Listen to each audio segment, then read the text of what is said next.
The crown glittered under the chandelier light, twice. Duchess Elara Rowan stood at the entrance to the winter hall, her breath caught somewhere between her ribs and her throat. Across the marble floor, through the sea of silks and furs and hungry eyes, another woman wore her crown. Not similar, not inspired by. Identical. Down to the sapphire at the center that had been in her family for 6 generations. Seraphine Voss, her husband's mistress, turned slowly, deliberately, and smiled. The court inhaled as one. This wasn't an insult. It was a declaration of war. Welcome. You're about to witness what happens when a woman everyone underestimated decides she's done being erased. This story doesn't end with tears or retreat. It ends with power, the kind you take, not the kind you're given. Stay with me until the end. Hit that like button. Drop a comment with your city. I want to see how far this story travels. Because what Elara does next? You won't see it coming. The Winter Court wasn't designed for comfort. It was designed to remind you exactly where you stood and how far you could fall. Elara had learned that lesson young, 23 when she married Duke Alistair Rowan, 23 when she walked into this same hall for the first time thinking love and titles were enough. Now at 31, she knew better. Love was a luxury. Titles were weapons. And in Alistair's court, you were either holding the blade or bleeding from it. She'd spent 8 years sharpening her edges. Tonight she arrived late on purpose. Let them wait. Let them wonder. The Duchess of Ashmont didn't scurry in like some merchant's daughter hoping for scraps of attention. Her gown was midnight blue, cut severe at the shoulders, falling in a single clean line to the floor. No ruffles, no embroidery, just weight and presence. Her hair, dark as winter soil, was pulled back so tight it made her cheekbones look carved. And on her head, settled like it had grown there, was the Rowan circlet. Platinum. Sapphires the color of deep water. The crown that marked the Duchess of Ashmont, worn by every woman who'd held this title since the duchy was founded. She'd polished it herself that morning. The guards opened the double doors. The hall sprawled before her, vaulted ceilings, tapestries depicting battles her husband's ancestors probably never fought, and a sea of nobles who'd crawled out of their estates to watch the Duke flex his power. Winter Court was theater. Alistair was the star. Everyone else was the chorus, desperate not to forget their lines. Elara stepped inside. Conversations stuttered, heads turned. Good. Let them look. But something was wrong. The quality of the silence wasn't respect. It was anticipation. The kind of quiet that comes before someone gets their teeth kicked in. Elara's gaze swept the room. Lords in velvet, ladies dripping jewelry that cost more than most villages earned in a year. Servants along the walls, holding trays of wine they weren't allowed to drink. And at the far end, on the dais beneath a banner stitched with the Rowan wolf, stood her husband. Duke Alistair Rowan was 46 and looked like someone had carved him out of oak and left him in the rain too long. Broad shoulders, strong jaw, eyes the color of steel in winter. He'd been handsome once. Still was, if you liked the look of a man who'd decided cruelty was a virtue. He was talking to someone, laughing. Elara started walking, heels clicking on marble. The crowd parted without her asking. That, at least, still worked. She was halfway across the floor when she saw her. Seraphine Voss, tall, blonde, 26 and proud of it. She stood beside Alistair like she belonged there, one hand resting on the back of his chair, the other holding a glass of wine. She sipped like she owned the vineyard. That wasn't new. Seraphine had been the Duke's mistress for 2 years. Everyone knew. Elara had stopped caring after the first 6 months. Once she realized Alistair's affection was a transaction she no longer wanted to buy into. But tonight, Seraphine wore something new. A crown. Elara's crown. No, not hers. Not the actual circlet on her head, but identical. Platinum band. Sapphires. Same design, same weight, same meaning. Elara stopped walking. The room held its breath. She could feel it. Hundreds of eyes on her, waiting to see if she'd shatter. Waiting for tears. For rage. For the scene that would get repeated in every drawing room from here to the coast. Her fingers didn't shake. Her face didn't move. She'd spent 8 years in this court. 8 years learning to swallow humiliation like medicine. 8 years watching Alistair parade his indifference like a prize stallion. But this wasn't indifference. This was erasure. Seraphine turned, finally noticing her. The smile that spread across her face was slow and sharp. Duchess Alara, she said, voice carrying across the hall like she was performing for the back row. How lovely you look tonight. We match. A titter ran through the crowd, nervous, excited. Alara didn't answer, not yet. She let the silence stretch until it started to hurt, then walked the rest of the way to the dais, each step deliberate, each step buying her time to think. Alistair finally looked at her. Alara, you're late. I'm exactly on time, she said. Her voice was even, calm, the voice she used when she wanted people to lean in to hear her. The question is why she is early. Alistair's jaw tightened, just a flicker, but she saw it. Seraphine is my guest, he said. She's welcome at court functions. Of course she is. Alara's eyes didn't leave Seraphine. But the crown is interesting. Where did you get it made? Seraphine's smile widened. A gift, she said lightly, from someone who thought I deserved something beautiful. How generous! Alara tilted her head, though I'm surprised the jeweler was able to replicate such a specific design. The Rowan circlet has very particular markings, family history embedded in every stone. Perhaps great minds think alike, Seraphine said, or perhaps someone gave very specific instructions. The crowd was watching now like wolves around a carcass. Alistair stood. Alara, enough. She turned to him slowly. Enough what, husband? Enough noticing? Enough asking questions? Or enough existing in a room where your mistress wears a crown meant for your wife? His face darkened. You're being dramatic. I'm being clear. She stepped closer, lowering her voice so only he could hear.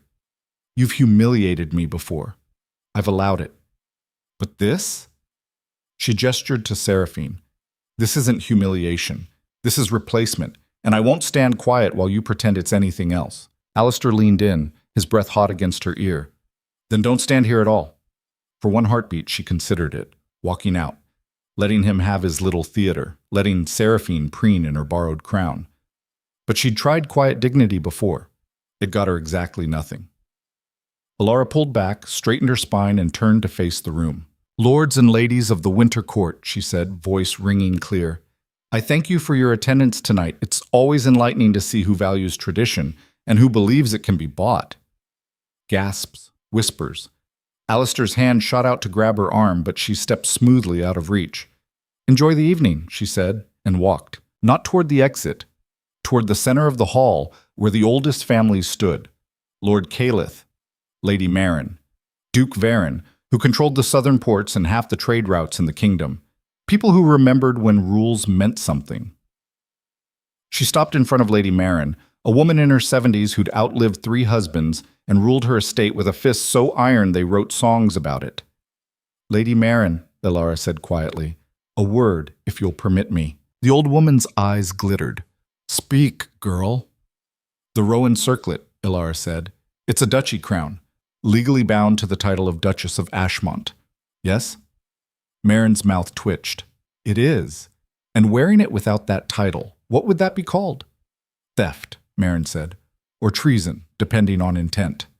The whispers around them grew louder. Alara nodded slowly. Thank you.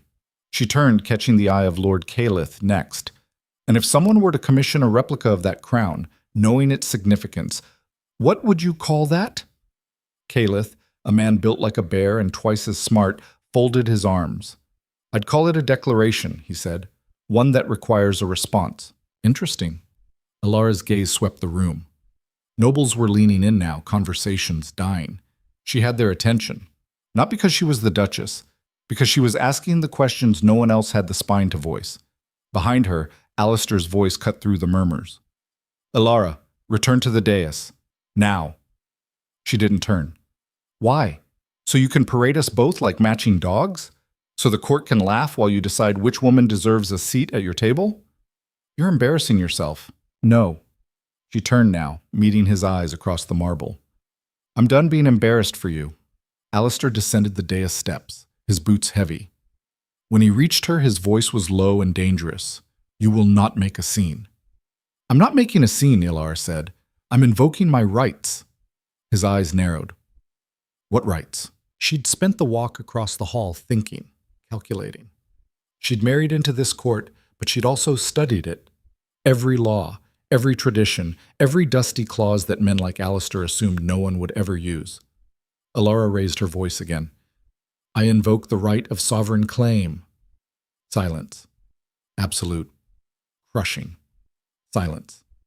Even Alistair froze. The right of sovereign claim was old. Older than the current royal line. It was a tradition from the days when duchies were barely tamed warbands and titles were carved out with swords, not inherited through bloodlines. It allowed a title holder to publicly challenge any claim to their authority, requiring proof, witnesses, and legal standing. It hadn't been invoked in over 60 years. Lord Calith let out a low whistle. Well, he said, damn. Lady Marin's face split into something that might have been a smile if it had any warmth. The girl has teeth. Seraphine, still on the dais, laughed. It sounded brittle. You're joking. I'm not, Alara said, turning to face her. You wear a crown that is not yours. You stand beside the Duke as if you hold rank. If you believe you have the right to that position, prove it. Seraphine's smile faltered. I don't need to prove anything. I'm a guest. Guests don't wear crowns, Alara said. Pretenders do. The hall erupted, voices overlapping, nobles arguing, servants whispering frantically. Alistair grabbed Alara's arm, yanking her close. What the hell are you doing? Exactly what you taught me, she said. Taking what's mine. You're going to regret this. Maybe. She pulled free. But at least I won't be quiet about it. She walked back to the center of the hall, where everyone could see her, where every word would be heard and repeated. The right requires witnesses, Alara said. Legal testimony. Proof of rightful claim. Lady Marin, will you stand as adjudicator? Marin's eyes gleamed. I will. Lord Calith, will you stand as witness to the law? Calith grinned. Hell yes. Alara turned to Seraphine. And you, Seraphine Voss? Will you accept this challenge? Will you prove your right to stand where you stand, or will you admit you have none? Seraphine's face went pale, then red. Then something hard and cold settled over her features. I'll accept, she said. The crowd roared. Alistair stepped between them, his face thunderous. This is insane. You're both bound by tradition, Lady Marin cut in, her voice sharp as glass. Which you invoked when you allowed this situation to occur in the first place, Duke Rowan. The right has been called. It will be answered.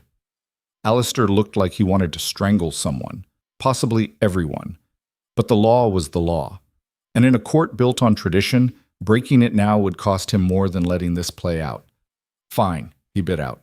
Tomorrow night, this hall. We'll settle it then. Alara met his gaze and didn't flinch. Tomorrow, she agreed. She turned and walked toward the exit. This time the crowd parted faster, wider, like she was something dangerous now. Good. Let them be afraid. Well, Alara's chambers were cold. She'd told the servants not to light the fire tonight. She wanted the cold. It kept her sharp. She stood by the window looking out over the duchy grounds. Snow covered everything in pale silence. Beyond the walls, the lights of the city flickered like dying stars. Behind her, the door opened. You've lost your mind, said a voice. Alara didn't turn. Hello, Karis. Karis Linden was her lady-in-waiting, though that title didn't quite cover what she was. Spy. Advisor. The only person in this entire cursed estate Alara actually trusted. Karis crossed the room, her footsteps soft. She was a small woman, sharp-featured, with dark hair she kept braided tight. She'd been with Alara since the beginning, seen every humiliation, every compromise. The right of sovereign claim, Karis said flatly. You invoked the right. I did. Do you have any idea what you just started? Alara finally turned. Yes. A war. Karis stared at her. Then slowly, she smiled. About damn time. Alara exhaled, some of the tension leaving her shoulders. I need everything we have on Seraphine, where she came from, who funded her introduction to court. Every letter, every transaction, every whisper. I've been keeping files since she arrived, Karis said, just in case. Of course you have. But Alara, Karis's smile faded. Alistair won't let you in. Even if you're legally right. Even if the law is on your side, he'll find a way to twist this. I know. And if you lose, I won't. Karis studied her for a long moment. You've changed. No, Elara said quietly. I've just stopped pretending I haven't. Across the estate, in rooms that smelled of wine and perfume, Seraphine Voss paced. Alistair sat in a chair by the fire, watching her. She can't do this, Seraphine said, her voice climbing. She can't just... Who does she think she is? The Duchess of Ashmont, Alistair said dryly. You told me she was weak. You said she'd never fight back. I said she was quiet. He swirled his wine. Turns out there's a difference. Seraphine stopped pacing, turning to him. You have to stop this. I can't. Why not? Because the right is law, Alistair said. And if I break it now, every noble in this duchy will see me as someone who can't control his own court. That's worse than letting Elara have her tantrum.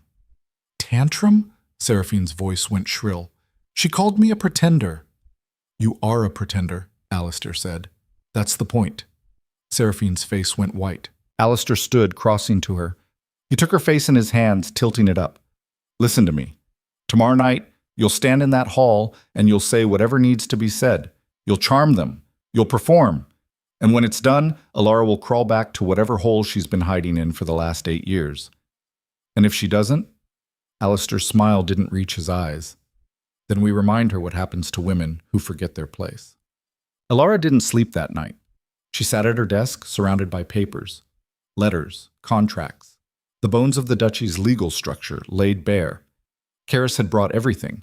Transaction records showing payments to jewelers, letters from Seraphine's family, minor nobility from the eastern provinces desperate for relevance, and one document in particular that made Elara's heart beat faster, a marriage contract clause, buried in the legal text that had bound her to Alistair 8 years ago. She read it 3 times to make sure she wasn't imagining it.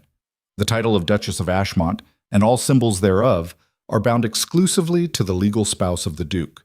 Said symbols may not be replicated, bestowed, or worn by any other party under penalty of law. It was there, clear as daylight. Seraphine wearing that crown wasn't just an insult, it was illegal. Elara leaned back in her chair, staring at the ceiling. Tomorrow night she'd walk into that hall and face her husband, his mistress, the entire court, and she'd burn it all down if she had to.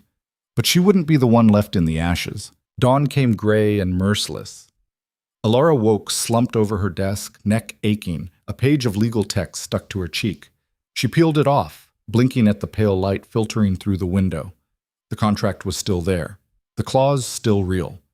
She hadn't dreamed it, but knowing the law and wielding it were different things entirely.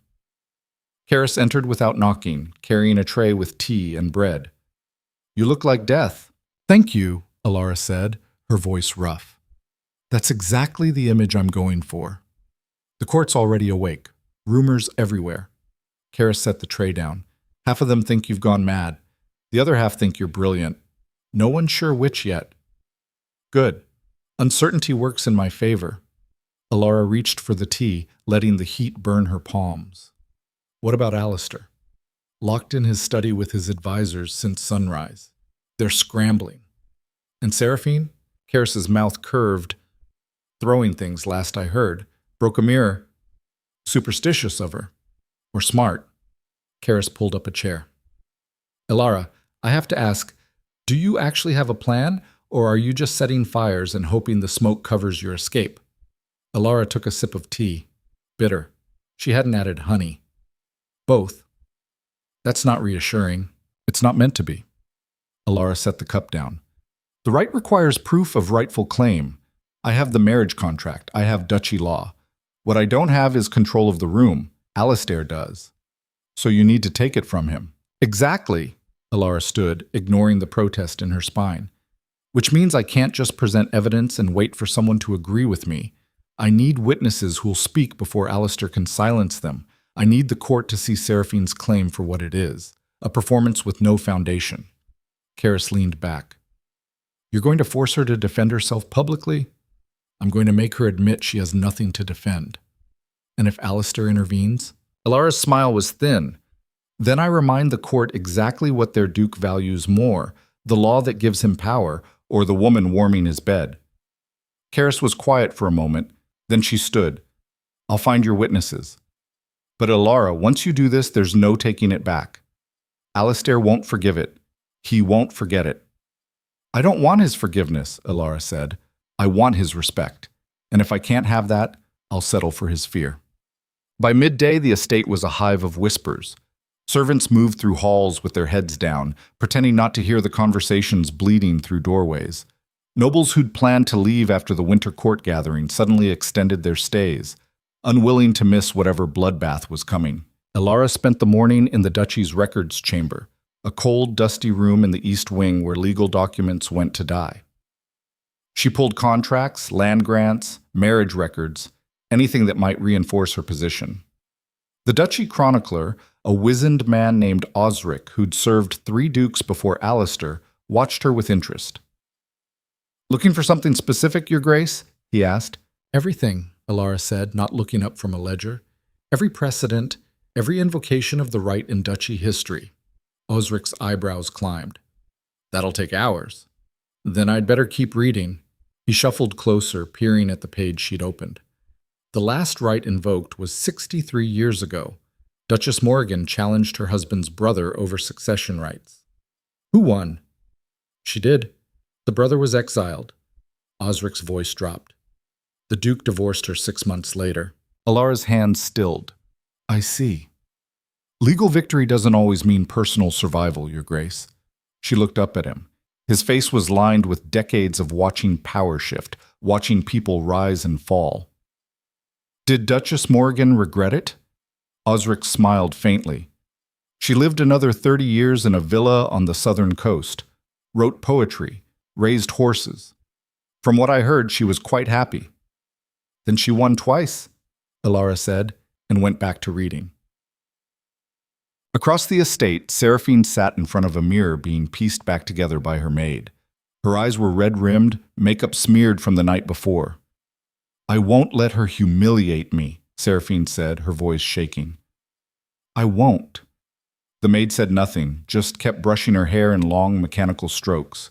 Seraphine grabbed her wrist. Say something. What would you like me to say, miss? That I'm right, that she's insane, that I deserve... Seraphine's voice cracked. She released the maid's wrist and turned away. Never mind. The door opened. Alistair entered, dressed for the day in dark wool and polished boots. He looked tired, annoyed, like this entire situation was an inconvenience he hadn't budgeted time for. Out, he said to the maid. She fled. Seraphine stood, wrapping her robe tighter. Did you fix it? Fix what? This? The right. Her... Seraphine gestured wildly. All of it. Alistair poured himself a drink from the sideboard. There's nothing to fix.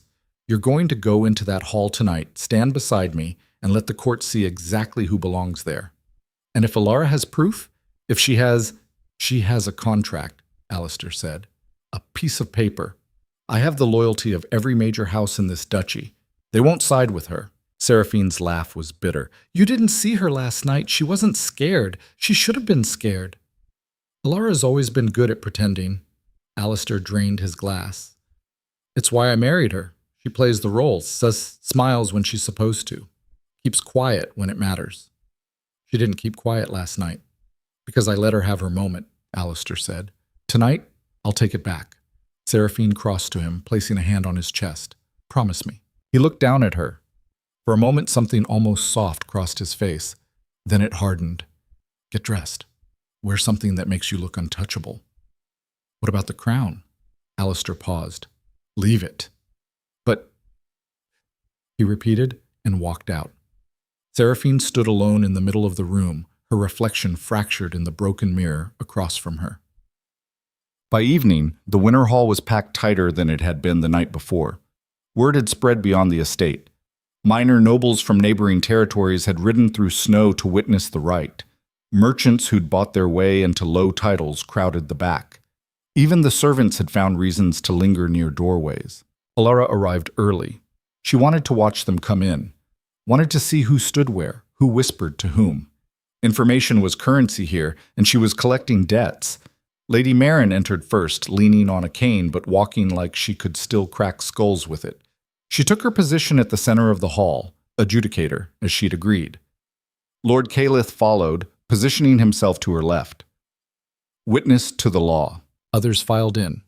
Duke Varin, stone-faced and watchful. Countess Hallier, who controlled the northern grain routes and had hated Alistair since he'd undercut her trade agreements 5 years ago. Lord Pascoe, young and hungry, eager to see power stumble so he could grab what fell. Alara stood near the eastern wall, Karis beside her. She'd dressed simply again, gray this time, severe and unadorned. The Rowan circlet sat on her head, polished to a mirror shine. "They're all here for blood," Karis murmured. "I know.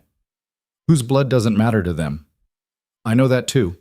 The hall doors opened again. Alistair entered. He'd dressed for war. Full ducal regalia, black coat embroidered with silver thread, the Rowan wolf sigil on his chest, rings on every finger that had belonged to dukes before him. He walked like he owned the ground beneath his feet. Behind him, Seraphine. She wore crimson, silk that moved like water, cut low enough to remind everyone exactly what Alistair saw in her.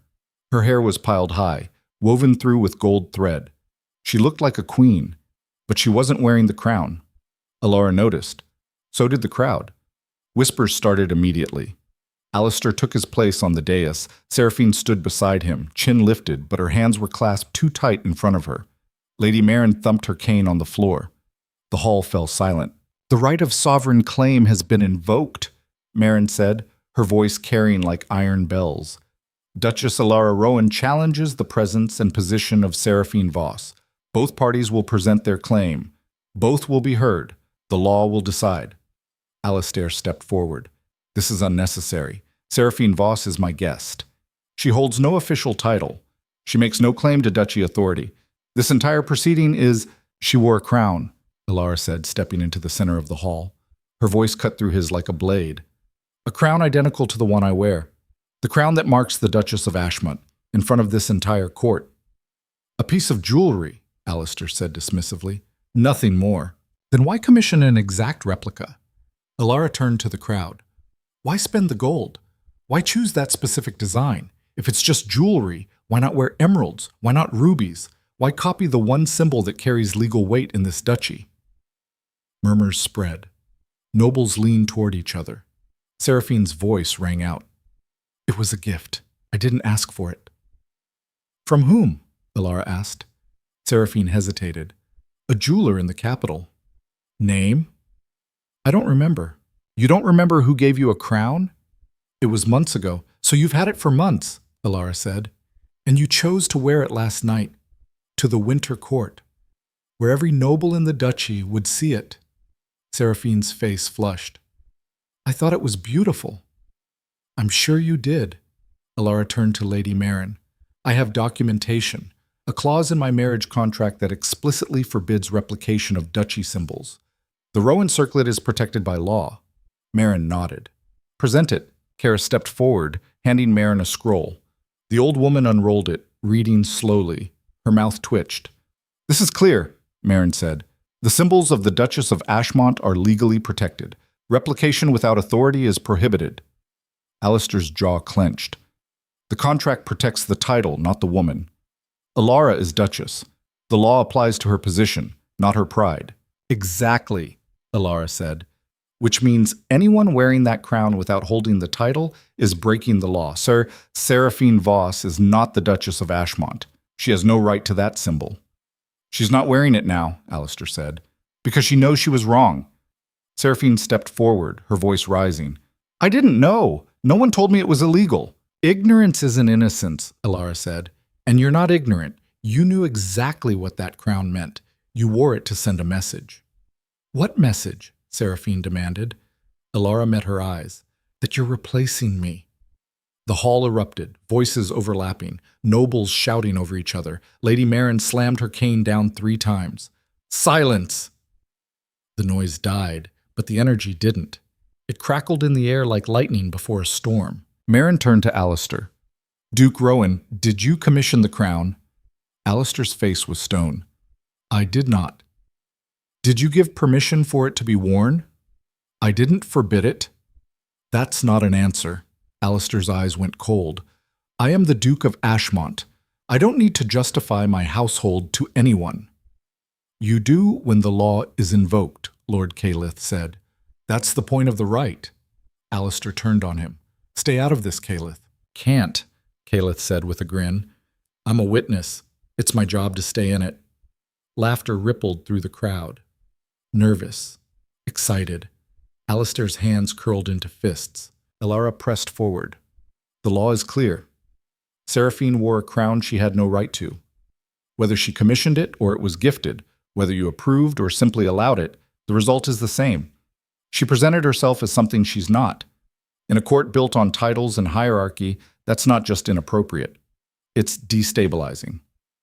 Destabilizing, Alistair repeated, his voice dripping scorn. You're calling a woman wearing jewelry destabilizing? I'm calling a mistress pretending to be a wife destabilizing, Elara said. Because if the symbols of power don't mean anything, if anyone can wear them, claim them, perform them, then what stops the next lord from deciding he deserves a ducal crown? What stops the next merchant from stitching a noble's crest onto his coat? You've spent your entire rule enforcing hierarchy, and now you're asking the court to ignore it because it's inconvenient. Silence. Alistair stared at her. She could see the calculation in his eyes, see him weighing options, testing angles. Finally, he smiled. It wasn't kind. You're right, he said. Elara blinked. The law is clear, Alistair continued. Seraphine shouldn't have worn the crown. It was a mistake. One she's corrected. She's not wearing it tonight. She won't wear it again. Matter settled. Elara's heart sank. He was conceding the point, giving her the victory she'd asked for, and stripping it of all power in the same breath. That's not enough, Elara said. It's exactly enough, Alistair said. You invoked the right to challenge her claim. She's admitted she has no claim. You've won. Congratulations. The crowd was murmuring again. Some looked disappointed, others relieved. Elara felt the room slipping. She'd planned for resistance, for argument, not for Alistair to sidestep the entire fight. Lady Merrin looked between them. If both parties agree, I don't agree, Elara said. Merrin frowned. The law has been satisfied, Duchess. The law has been acknowledged, Elara corrected, but the insult hasn't been answered. Alistair's smile widened. You want an apology? I want consequences. For what? A fashion mistake? For disrespect, Elara said. For a deliberate attempt to undermine my position in front of the entire court. You're being petty, Alistair said. I'm being clear. Elara turned to the crowd. A woman wore a crown that wasn't hers. The Duke allowed it. And now we're all supposed to pretend it didn't mean anything? That it was just a misunderstanding? Yes, Alistair said flatly. Because that's what adults do. They move past trivial grievances. Trivial, Elara repeated. She looked at Lady Merrin, at Lord Calith, at Duke Varin, who'd been watching this entire exchange with narrowed eyes. Is that what this court believes? That symbols of power are trivial? Varin stood. The hall quieted immediately. When a duke who controlled half the trade routes in the kingdom spoke, people listened. I think, Varin said slowly, that Duchess Elara has a point, not about the crown itself, but about what allowing it suggests. Alistair's face darkened. Varin, if a mistress can wear a duchess's crown without consequence, Varin continued, what message does that send? That titles are negotiable? That the law bends for personal comfort? The law hasn't bent, Alistair said. It certainly leaned, Varin said, and that makes people nervous. Stability depends on predictability. If the rules change depending on who's breaking them, we don't have order. We have chaos dressed up as governance. Other nobles nodded. Elara saw the shift happening in real time, support crystallizing not because they cared about her, but because Varin had framed it as a threat to the system they all depended on. Alistair saw it too. His hands flexed. What do you want, Elara? He asked, his voice tight. She'd been waiting for that question. I want Seraphine Voss removed from court. Gasps. Seraphine went white. Absolutely not, Alistair said. She violated duchy law. She made a mistake. Then let her make it somewhere else, Elara said. Exile her. 6 months, a year. However long it takes for the court to forget this happened.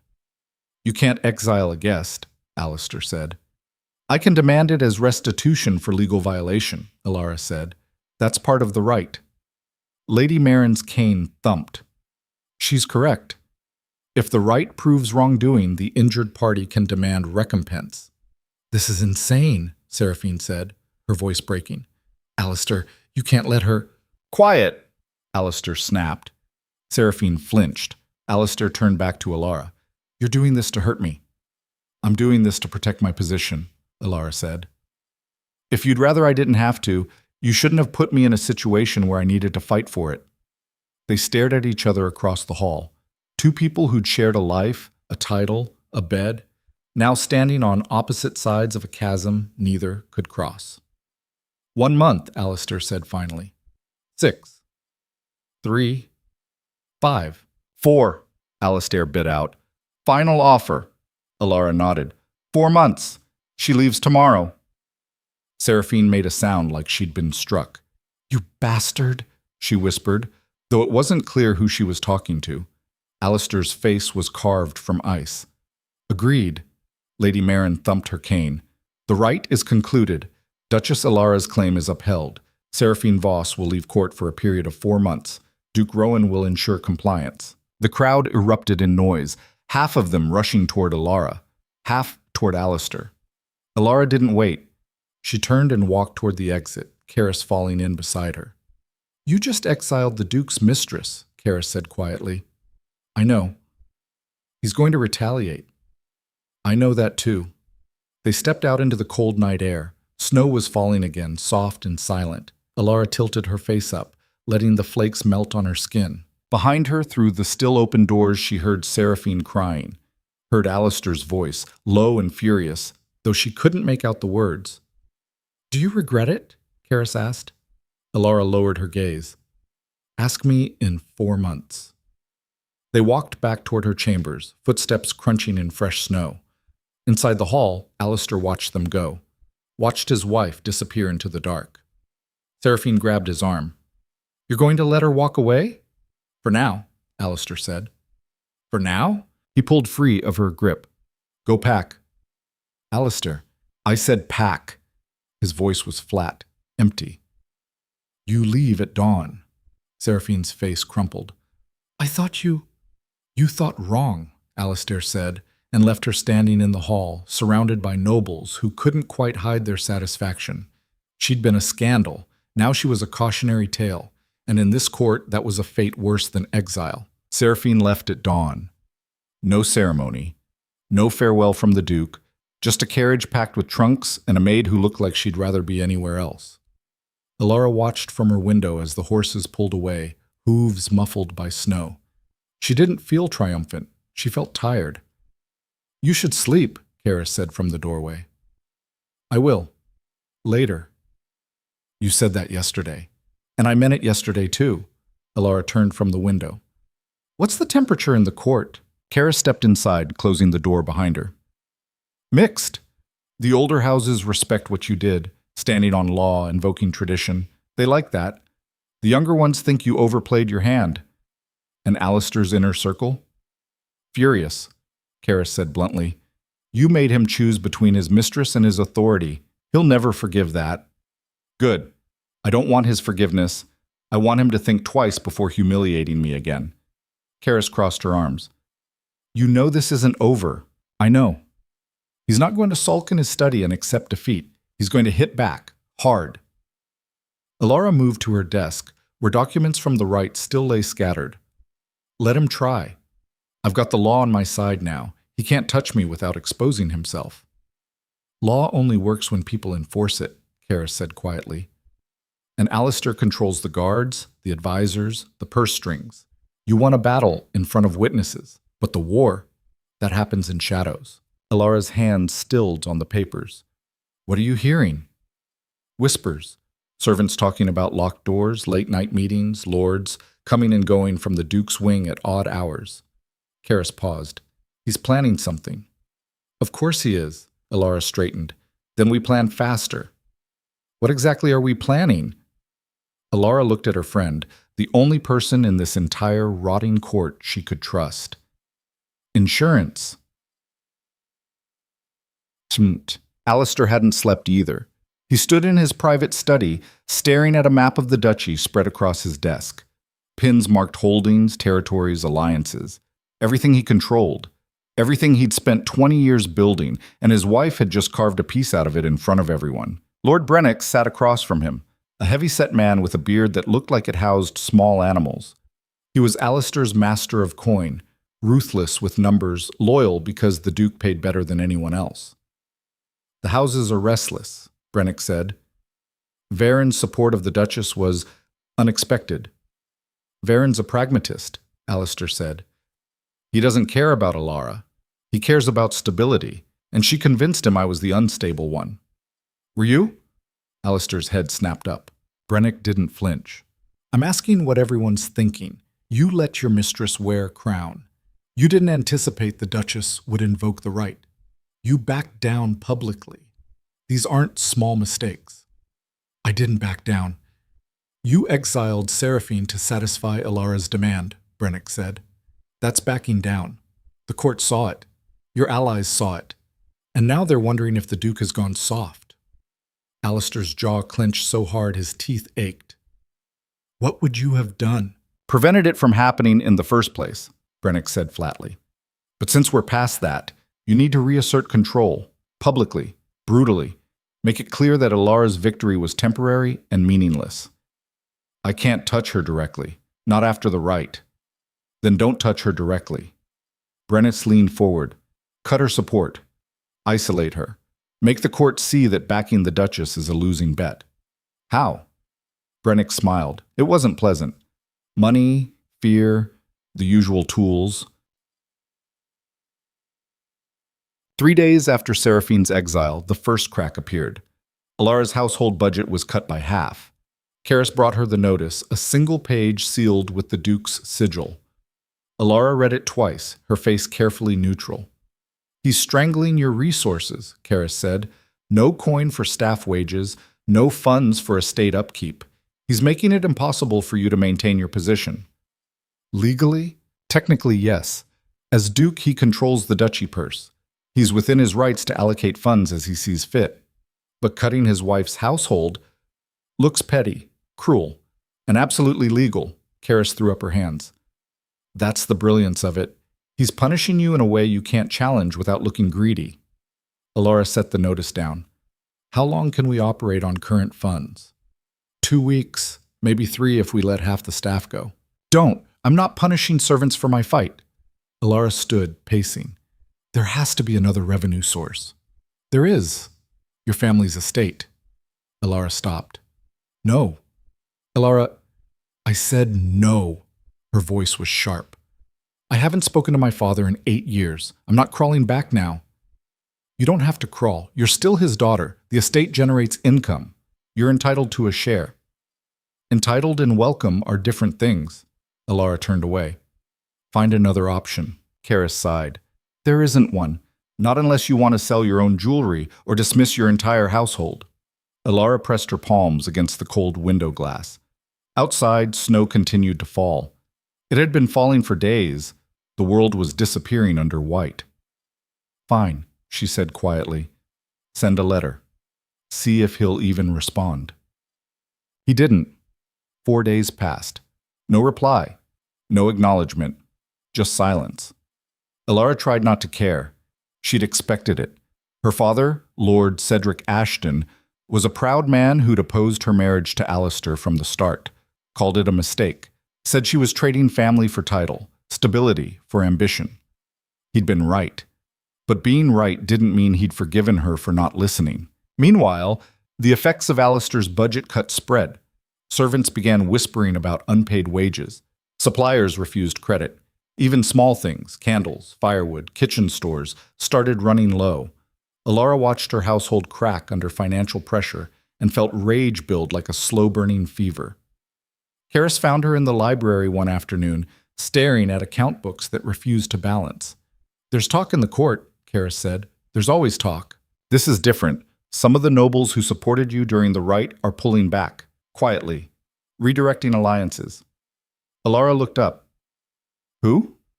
Countess Hallier, Lord Pasco. Even Duke Varen sent regrets for a dinner invitation you extended. Said he's too busy. Alistair got to them. Or they saw which way the wind's blowing and adjusted course. Karis sat down across from her. You need support. Real support. The kind that doesn't evaporate the moment things get uncomfortable. Where do I find that? Lady Marin. Alara blinked. The woman's 74. She barely leaves her estate. She also commanded the right like she was born to it, Karis said.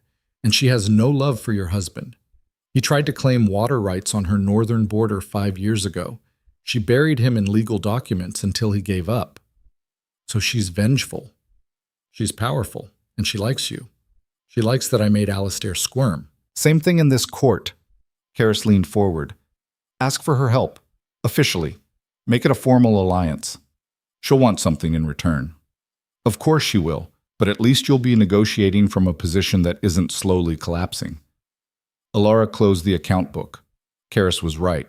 She hated it, but she was right. Arrange a meeting. Ciao. Lady Marin's estate sat on the northern edge of the duchy, surrounded by forests that looked like something out of old stories. Dark, dense, untouched by anything resembling civilization. Alara arrived with Karis and 2 guards.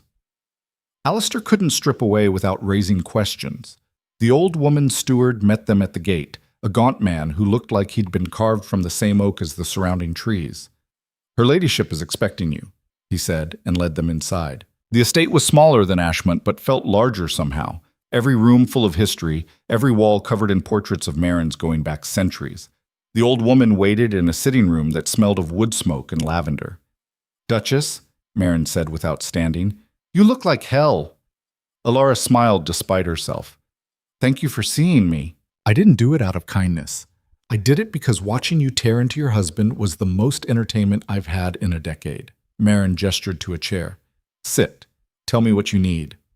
Alara sat. No preamble. No pretense. Alistair is strangling my household financially. I need resources to maintain my position. And you think I'll just hand you gold because you invoked the right? No.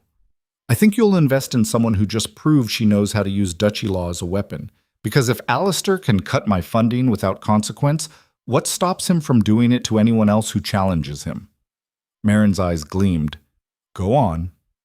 He's consolidating power, Alara said, punishing dissent, making it clear that standing against him costs more than bending. If he succeeds with me, every noble in this duchy becomes vulnerable. And if you succeed, then we establish precedent that the Duchess holds independent authority, that she can challenge the Duke and survive. That marriage doesn't mean erasure. Marin was quiet for a long moment. Then she laughed, a sound like rocks grinding together. You've got spine, I'll give you that. Your husband probably regrets not breaking it when you were young and pliable. I was never pliable. Clearly, Marin leaned back. Here's my offer. I'll cover your household expenses for 6 months. In return, you support my claim to expand water rights on my eastern border. That's duchy land. It's contested duchy land. Has been for 30 years. Your husband won't let it go because he's stubborn. You will. Alara considered. If I agree, it looks like I'm selling duchy resources for personal gain. It looks like you're making strategic alliances, Marin corrected, which is what smart rulers do. I'm not the ruler. Not yet. Marin's smile was sharp. But you're positioning yourself like one. Keep going. Alara extended her hand. 6 months. Water rights. We have an agreement. Marin shook it.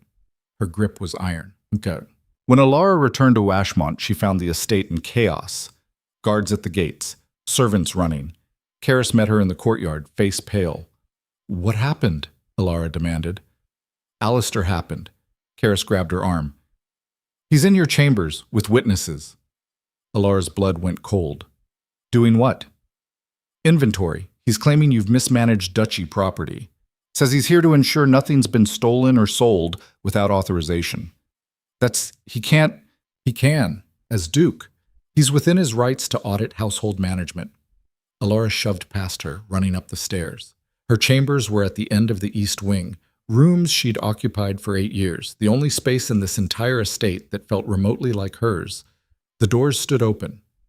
Inside, Alistair stood with Lord Brennick and 2 court witnesses, rifling through her belongings like she was a criminal. "What are you doing?" Alara's voice cut through the room. Alistair didn't look up from the chest he was inspecting. "Ensuring duchy property is accounted for. These are my personal effects. Nothing in this estate is personal. It's all duchy holdings, including you." The witnesses shifted uncomfortably. Alara stepped inside. "Get out." "No." Alistair straightened, turning to face her. "You invoked law against me. Now I'm invoking it against you. Every item in these rooms was purchased with duchy funds.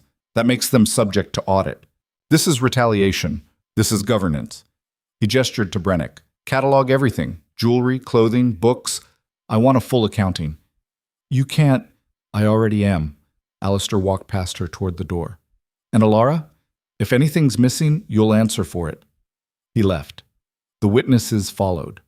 Brennick remained, pulling out a ledger. Alara stood in the center of her own chambers, watching strangers inventory her life, and felt something inside her snap. She found Alistair in his study an hour later. Didn't knock, just walked in. He was alone, thank the fates. She didn't think she could have controlled herself if he wasn't. "You're violating our marriage contract," she said. "I'm enforcing duchy law." "You're humiliating me. I'm reminding you of your place." He set down the document he'd been reading. "You got bold, Alara. Used the right. Exiled Seraphine. Made me look weak in front of the court. Did you really think there wouldn't be consequences?" "I thought you'd at least pretend to have dignity." He laughed. "Dignity? You exiled the woman I s—" He stopped himself. "The woman you what?" Alara stepped closer. "Love? Care about? Or just the woman who made you feel powerful because she needed you?" "Careful. Why? What are you going to do? Audit me again? Cut my funding further? Parade more mistresses through court wearing my crown?" Alistair stood. "You want to know what I'm going to do? I'm going to break you, piece by piece, until you remember that I'm the Duke and you're just the woman who married into my title. I'm the woman who invoked the right and won." "You won a single battle," Alistair said. "I own the war. I own this duchy. I own the guards, the treasury, the law. What do you own, Alara? Some legal clauses and a borrowed crown?" "I own my name," she said quietly, "and I'm the only one between us who hasn't sold it cheap." His hand moved so fast she didn't see it coming, grabbed her wrist, pulled her close enough that she could smell wine on his breath. "You think you're untouchable now," he said, voice low and dangerous. "You think the right protects you. It doesn't. Law only works when people enforce it, and everyone in this duchy knows who signs their pay." Alara didn't pull away. "Let go of me." "Or what?" "Or I'll scream, and your witnesses will come running, and you'll have to explain why the Duke is assaulting his wife in his private study." His grip tightened for one more second. Then he released her, shoving her back. "Get out." Alara turned and walked to the door, stopped, looked back. "You wanted Seraphine to replace me," she said. "You wanted me to disappear quietly, divorce me maybe, or just keep me locked away in some wing you never visit. But you made a mistake." "What mistake?" "You assumed I'd let you." She left before he could respond. That night, Alara sat in Karis's rooms. Her own chambers were still being audited, and made a decision that terrified her. "I need to remove him," she said. Karis, who'd been pouring wine, stopped. "Remove him. From power, from authority, from the position he's using to destroy me." "Alara, he's the Duke. You can't just—" "I can if he's violated duchy law." Alara pulled out a document she'd been carrying in her coat. "I've been going through the records, financial documents, trade agreements, and I found something." Karis took the paper, reading. Her eyes widened. "This is embezzlement," Alara said. 3 years ago, Alistair diverted duchy tax revenue into a private account, claimed it was for estate improvements. But the improvements were never made. The money just disappeared. Into Seraphine's accounts? I don't know yet, but if I can prove he misused duchy funds for personal gain, I can bring formal charges. Formal charges against your husband, the Duke. Yes. Karis set the document down. You'll need irrefutable proof. Witnesses. Documentation he can't dispute. I know. And even then, the council might side with him. He's got loyalists in every position that matters. Then I'll need to change their minds. Alara met her friend's eyes. Can you help me? Karis was quiet for a long time. Then she nodded. I'll help you. But Alara, if we do this and fail, he won't just exile you. He'll bury you. He's already burying me, Alara said. At least this way, I'll take him down with me. They worked through the night, pulling records, cross-referencing accounts, building a case that could survive scrutiny. By dawn, they had a framework. Not complete, but enough to start. Alara sat back, exhaustion pulling at her bones. How do we present this? Carefully, Karis said. You can't just accuse the Duke of embezzlement without support. You need allies, real ones, people who'll stand with you even when it gets ugly. Lady Marin. That's one. You need more, Alara thought. Duke Varen. He cares about financial propriety. If I can show him proof that Alistair's been siphoning funds, he might back you. Maybe, Karis rubbed her eyes. But we're still talking about challenging a duke in his own duchy. That's not just dangerous, it's suicidal. What choice do I have? Alara asked. Let him dismantle my household? Let him push me out until I'm a ghost haunting rooms I used to live in? You could leave, divorce, walk away. And go where? Back to my father, who won't return my letters? To some distant estate where I'll spend the rest of my life being the woman who couldn't hold her marriage together? Alara shook her head. I didn't fight this hard to run.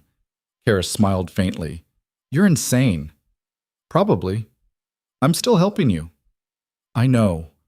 They sat in silence as the sun rose, painting the snow outside in shades of pink and gold. Somewhere in the estate, Alistair was waking, planning his next move. Alara would be ready. The council meeting was scheduled for the following week. Alistair called it Standard Monthly Governance Review. But Alara knew it was more than that. It was a stage, an opportunity for him to reassert control. She requested to attend, officially, as Duchess.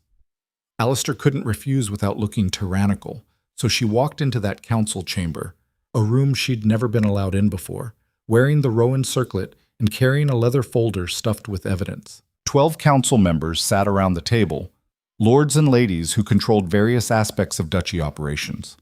Trade, defense, agriculture, finance. Alistair sat at the head, Lord Brennick at his right. Alara took the only empty seat, at the foot of the table, as far from her husband as the room allowed. Duchess, Alistair said, his tone formal, cold. This is unexpected. I'm entitled to attend, Alara said. As a title holder. You're entitled to observe, not participate. Then I'll observe. She set the folder on the table. Quietly. Alistair's eyes narrowed, but he continued with the agenda. Reports on crop yields, discussion of road maintenance, routine governance that normally would have bored Alara to tears. She waited. Halfway through, Lord Brennick brought up the duchy's financial status. Revenue, expenditures, balances. Alara leaned forward. I have a question. The room went quiet. Alistair's jaw tightened. This isn't a forum for questions. You said I could observe. Observation includes inquiry. Alara opened her folder. 3 years ago, the duchy collected additional tax revenue from the southern ports. Lord Brennick, where did that money go? Brennick glanced at Alistair. Estate improvements? Which estates? Various holdings. I'd like specifics. Alara pulled out a document. Because according to these records, no improvements were made to any duchy estates that year. The funds were transferred to a private account, and then they disappeared. Silence. Alistair stood. That's enough. Is it true? Alara asked, looking at the council. Did duchy funds disappear into private accounts? The financial management of this duchy is not your concern, Alistair said. It is when you're cutting my household budget while embezzling tax revenue. The room erupted, council members shouting over each other, Alistair slamming his hand on the table. This meeting is over, he roared. It's not, Alara said, standing, because I'm formally charging you with financial misconduct, misuse of duchy funds, embezzlement, and I have documentation to prove it. Alistair went very still. You're accusing me, in front of my own council. I'm invoking the law, Alara said. The same law you used to justify auditing my chambers. If I'm subject to accountability, so are you. You have no authority. I have every authority. I'm the Duchess of Ashmont, and duchy law states that any title holder can bring formal charges against another if evidence of wrongdoing exists. She laid the documents on the table. One by one. Transaction records, account transfers, dates and amounts that didn't match official reports. The council members leaned in, reading. Some faces showed shock, others, calculation. Lord Brennick's face went pale. Alistair looked at Alara like she'd driven a knife into his chest. You'll regret this, he said quietly. Maybe, Alara said, but you'll answer for it first. The council chamber felt like the inside of a drum. Every breath, every shuffle of paper echoing against stone walls that had witnessed 100 years of governance and probably just as many lies. Alistair's face had gone the color of old snow, not pale, gray, bloodless. He stared at the documents spread across the table like they were weapons she'd pulled from thin air. Lord Brennick reached for one of the papers, hands shaking slightly. These records, where did you get these? The Duchy Archive, Alara said. Public record. Anyone could have found them if they'd bothered to look. They're incomplete, Brennick said, scanning the page. Taken out of context. Then provide the context, Alara said. Explain why 70,000 gold marks disappeared from the Southern Port tax revenue and never appeared in any duchy improvement project. Silence. The kind that pressed against your ears. Duke Varin, who'd been sitting with his arms crossed, leaned forward. Brennick, answer the question. The funds were allocated to where? Varin's voice was flat, dangerous. Because I oversee half the southern trade routes and I didn't see a single duchy project that year worth 70,000 marks. Alistair finally moved, stepped away from the table, turned his back on the entire council. This is a witch hunt. This is accountability, Alara said. You demanded inventory of my personal chambers. I'm demanding transparency of duchy finances. You're my wife, not an auditor. I'm the Duchess of Ashmont, Alara corrected, and duchy law grants me the right to challenge financial irregularities that affect estate holdings. Estate holdings? Alistair turned, his laugh bitter. You think you have a claim to duchy funds? I think the duchy has a claim to duchy funds, Alara said. And when those funds vanish into private accounts, someone needs to ask why. Lady Thorne, who controlled the Eastern Grain Territories and had been silent until now, spoke up. I'd like to see the full accounting. If there's a legitimate explanation, it should be easy to provide. There's no obligation, Brennick started. There is now, Varin cut in. The Duchess has made a formal challenge. Under duchy law, that requires response. Full disclosure or formal investigation. Alistair's hands curled into fists. You're siding with her? I'm siding with the law, Varin said. Same law you used to justify cutting her household budget. Same law you invoked to audit her chambers.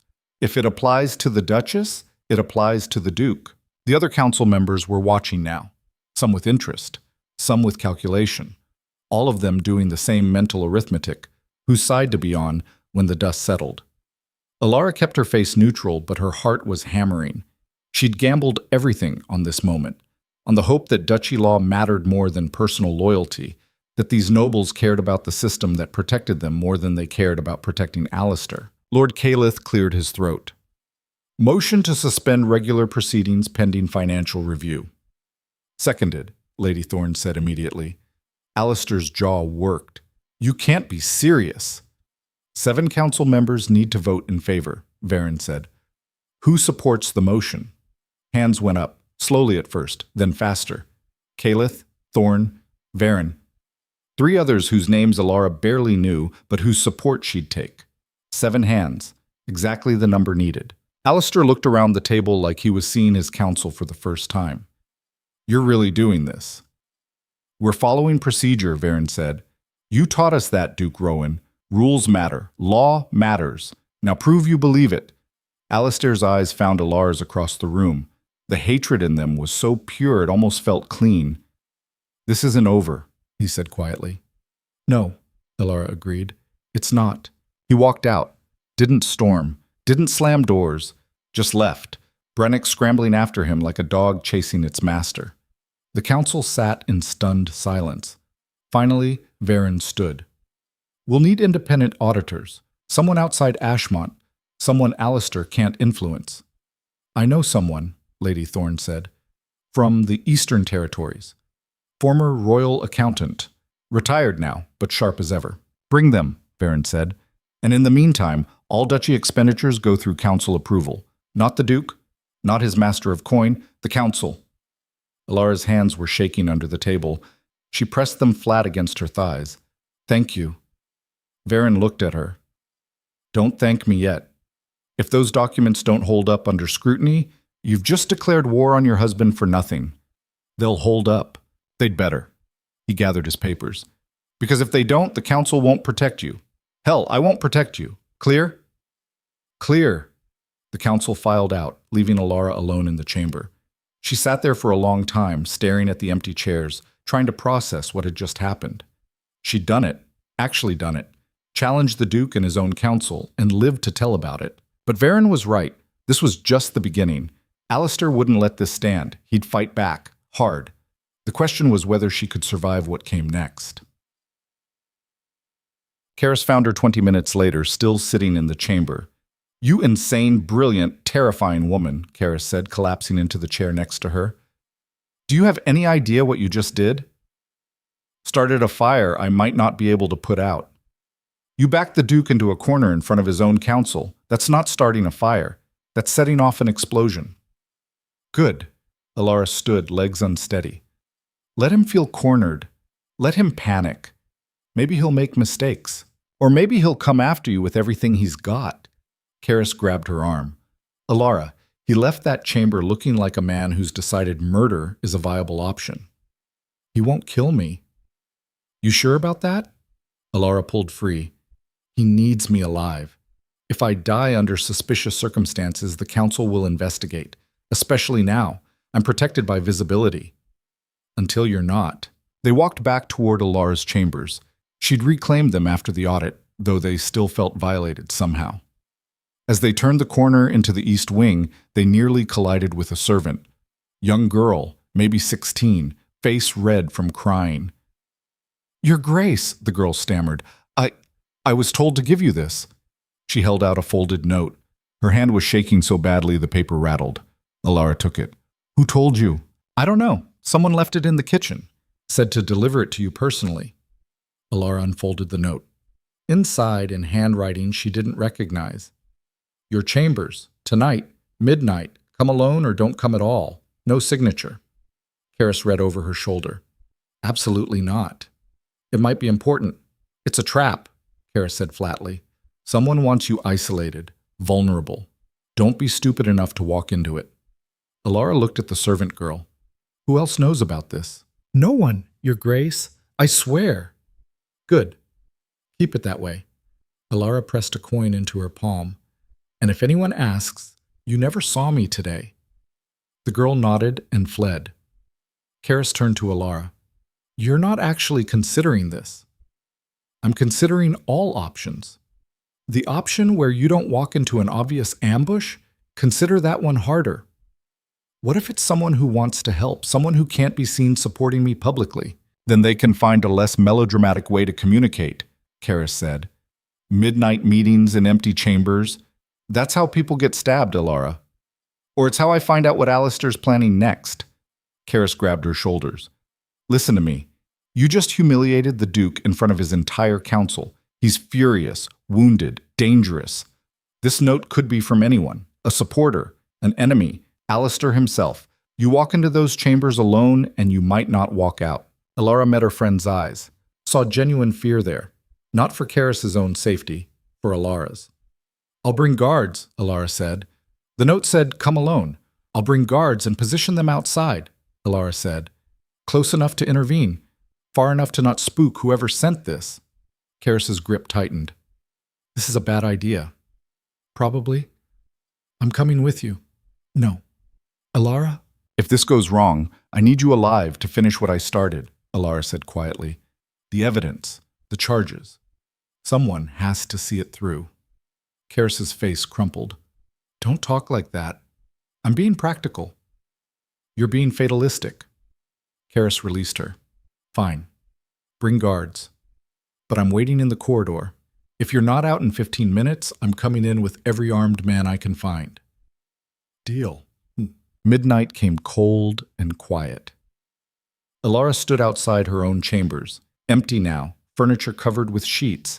Everything she owned moved to guest rooms until the audit was complete. The guards Karis had arranged stood 10 paces back, close enough to hear a shout, but far enough to give the illusion of privacy. Karis waited at the corridor junction, face pale in the lamplight. Alara pushed open the door. Inside, the room was dark except for a single candle burning on the windowsill. The flame cast shadows that moved like living things. "Hello?" Alara called out. Silence. She stepped inside, hand on the knife she'd strapped to her thigh under her skirt. Not much of a weapon, but better than nothing. "You came!" The voice came from the corner, male, familiar. Alara turned. Lord Pascoe stepped into the candlelight. Young, ambitious. One of the nobles who'd pulled support after Alistair started his campaign. "What are you doing here?" Alara asked. "Offering help you're too proud to ask for." Pascoe moved closer. He was nervous, hands fidgeting, eyes darting to the door.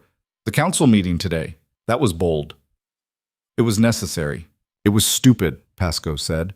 "You think Varen and the others will protect you? They won't. Not when Alistair starts offering them what they want in exchange for abandoning you." "Why do you care?" Pascoe laughed. Bitter. "Because I was stupid too. Backed you during the right, spoke up in your favor.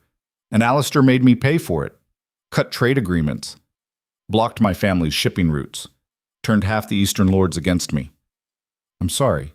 I don't want your apology," Pascoe said. "I want revenge. And I think we can help each other." Alara studied him.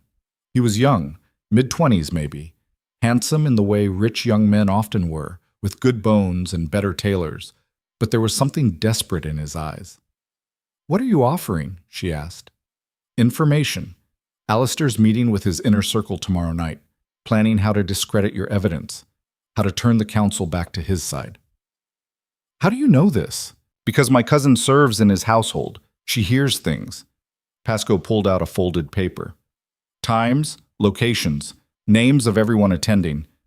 Alara took it, scanned the contents. "This could be fabricated." "It's not. Or a trap." "It's not that either." Pascoe stepped closer. "Look, I know you don't trust me. I wouldn't trust me. But we both want the same thing, to see Alistair lose." "Why? Does it matter?" "Yes," Alara said. "Because if I'm going to rely on your information, I need to know what you gain from giving it to me." Pascoe was quiet for a moment. Then he sighed. "My sister. She was at court 2 years ago. Beautiful, clever. Alistair noticed. Made her his mistress before Seraphine." Alara felt something cold settle in her stomach. "What happened to her?" "She got pregnant. He denied it was his. Paid her to disappear. She took the money and left for the southern provinces." Pascoe's voice cracked. "She died in childbirth 6 months ago. Alone. Because Alistair couldn't risk the scandal. I didn't know. No one does. He made sure of it." Pascoe met her eyes. "So yes, Duchess, I want him to lose. I want him to hurt the way my family hurts. And if helping you accomplishes that, I'll give you every scrap of information I can find." Alara looked down at the paper in her hands. Names, times, a roadmap to Alistair's next move. "If this is real, it is." "Then I need more than information," Alara said.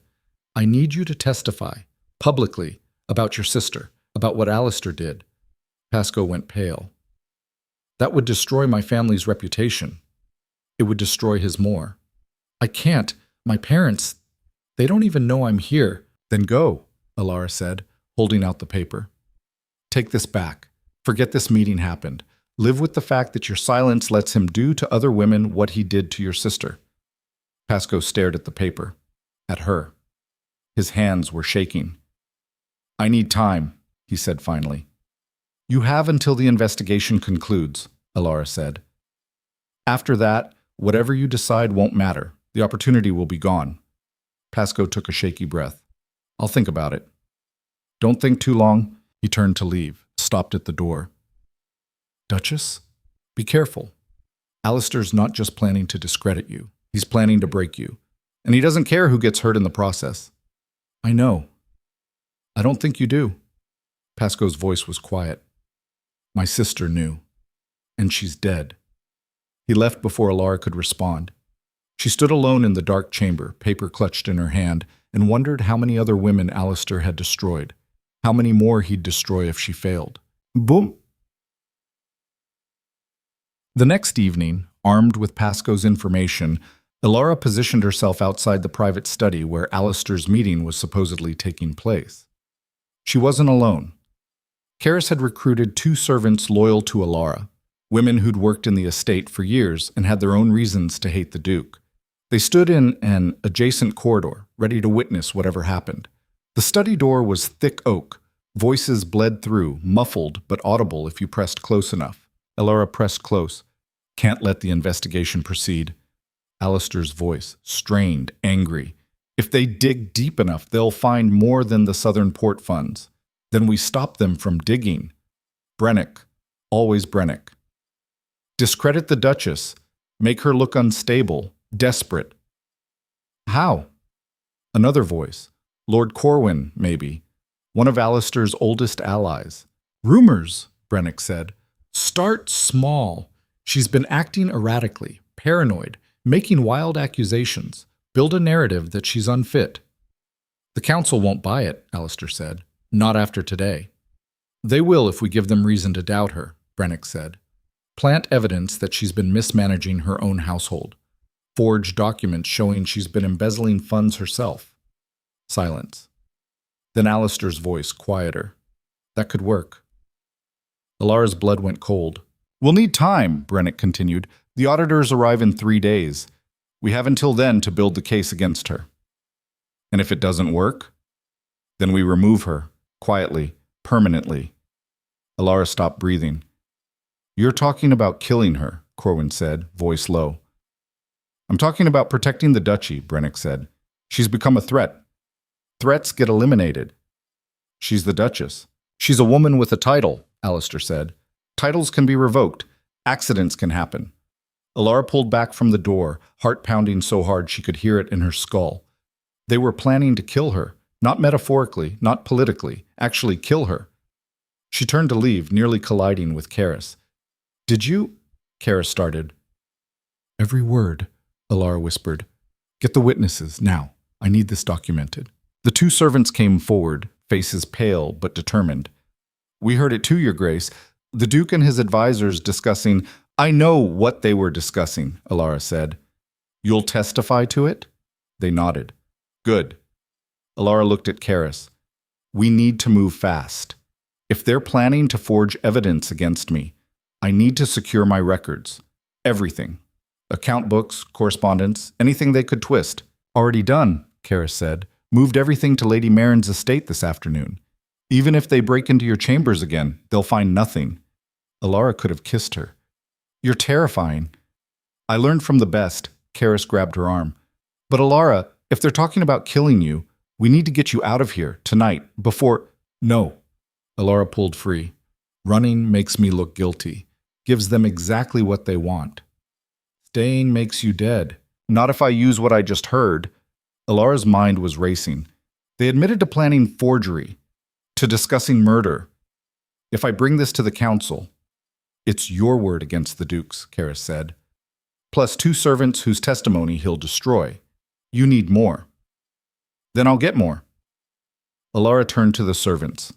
Can you get back into that study after they leave? Find the documents Brennick mentioned? The older woman, Marta, nodded slowly. I clean that study every morning. I have keys. Good.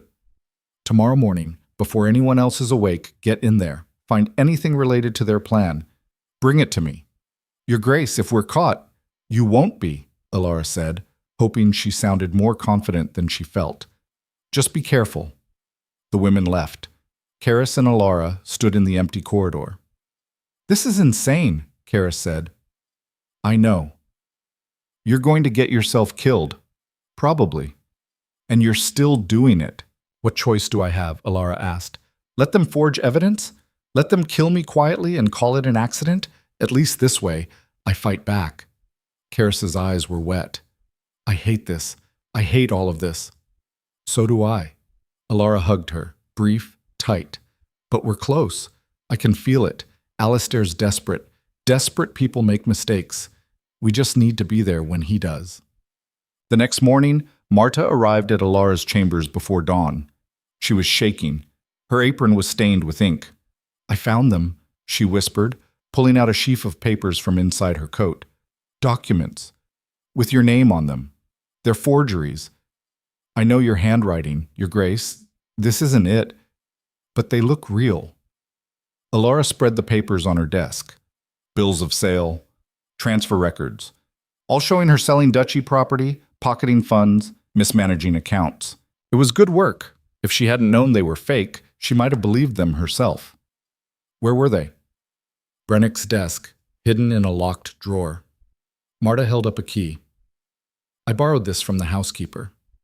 Borrowed or stole? Marta smiled grimly. Does it matter? Not even a little. Alara gathered the documents. Thank you, Marta. You've given me exactly what I need. What will you do with them? Expose them, Alara said. And watch Alistair try to explain why his master of coin has been forging evidence against me.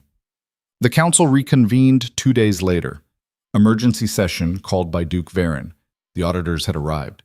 2 stern-faced accountants from the Eastern Territories who looked like they'd been carved from the same granite as Lady Marin. They'd spent 48 hours in the Duchy records room, pulling documents, cross-referencing accounts, building their case.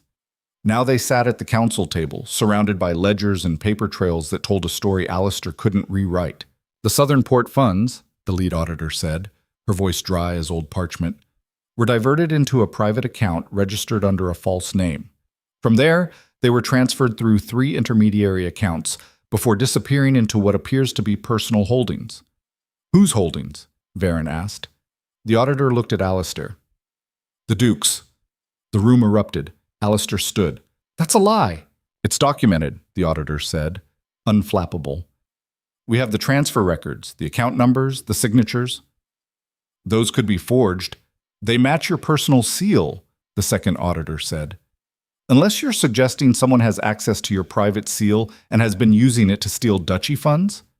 Alistair's face went from gray to red. I demand a recount. A second review. We are the second review, the lead auditor said, and our findings are conclusive.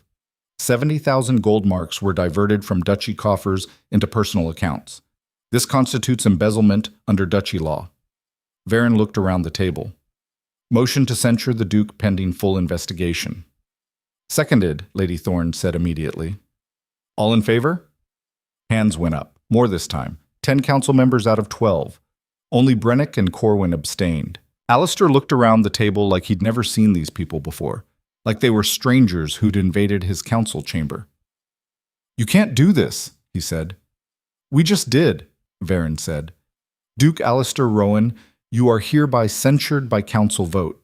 Your financial authority is suspended pending investigation. All duchy expenditures will be approved by council vote. All personal accounts will be audited, and you will provide full documentation of all transactions over the past 5 years. This is legal, Varen interrupted. Under the same duchy law you've spent 20 years enforcing. Congratulations, you played yourself. Alistair turned to Alara. She sat at the foot of the table, hands folded, face carefully neutral. But her eyes met his, and in them he saw everything he'd refused to acknowledge. She'd won. Not completely, not permanently. But in this moment, in this room, she'd beaten him at his own game. Alistair walked out without another word. The council sat in stunned silence. Finally, Lady Thorne spoke. Duchess Alara, the council owes you an apology for doubting you, for allowing this to continue unchecked. The council owes me nothing, Alara said quietly. It did its job. That's all I asked. You asked for accountability, Varen said, and you got it. But this isn't over. Alistair will fight back. He'll appeal. He'll delay. He'll make this investigation last year's if he can. Then we don't let him, Alara said. She pulled out the forged documents Marta had stolen, set them on the table. These were found in Lord Brennick's desk. They're forgeries, designed to make it look like I've been embezzling funds. The council members stared at the papers. When were these created? Varen asked. 3 days ago, the night after I brought the initial charges. Alara met his eyes. Alistair and Brennick discussed it, planned to plant these and use them to discredit me before the auditors arrived.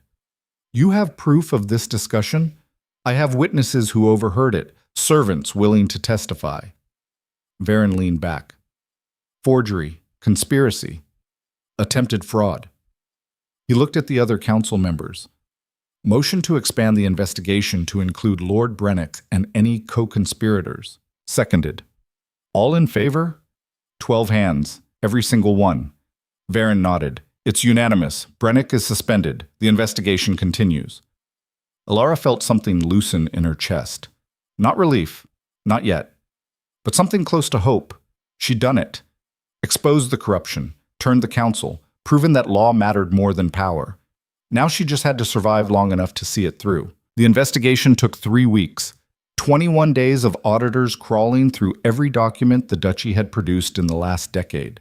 21 days of council meetings that stretched into evenings, testimonies that peeled back layers of corruption like skin from a wound. 21 days of Alistair growing thinner, quieter, more dangerous. Alara watched him across council tables and hallways, saw the way fury had settled into something colder. He didn't shout anymore, didn't threaten, just watched her with eyes that promised consequences she couldn't imagine yet. Lord Brenniss had been arrested on the 5th day. Removed from the estate in chains while servants whispered and nobles pretended not to stare. He'd tried to run, made it as far as the southern gate before guards caught him with a satchel full of gold and falsified transfer documents. Coward, Alara thought when she heard. But a useful one. Because in exchange for leniency, Brennick talked. He talked about everything. Brennick's. The missing funds hadn't just been 70,000 marks. It was closer to 200,000 over 5 years. Money siphoned from taxes, trade agreements, land sales. Money that had paid for Alistair's mistresses, not just Seraphine, but 3 before her. Money that had funded private purchases, personal indulgences, a lifestyle that had nothing to do with duchy governance. And Brennick had records. Names, dates, receipts for jewelry that ended up on women who weren't the Duchess. Bills for estates Alistair visited but didn't own. A paper trail that painted a portrait of a man who'd confused the duchy treasury with his personal vault. The council heard it all, every sordid detail. And slowly, steadily, support for Alistair crumbled like a wall with its foundation removed. Duke Varen stopped attending private meetings with him. Lady Thorne openly criticized his financial management in session. Even Lord Corwin, loyal, stupid Corwin, started sitting farther away from the Duke during deliberations. Alistair was becoming toxic, and in a court built on alliances, toxicity was contagious. Alara watched it happen and felt no triumph, just exhaustion. She'd wanted accountability, not destruction, but she was learning that in this court, the two were often the same thing. On the 18th day, Lord Pascoe came to her chambers. He looked worse than when she'd seen him at midnight 3 weeks ago, thinner, older, like he'd aged a year in the span of days. I'll testify, he said without preamble. About my sister. About what Alistair did to her. Alara had been reviewing documents. She set them down slowly. You're sure? No. Pascoe's laugh was hollow. I'm terrified. My parents will disown me. Half the court will call me a liar, but I can't... His voice cracked.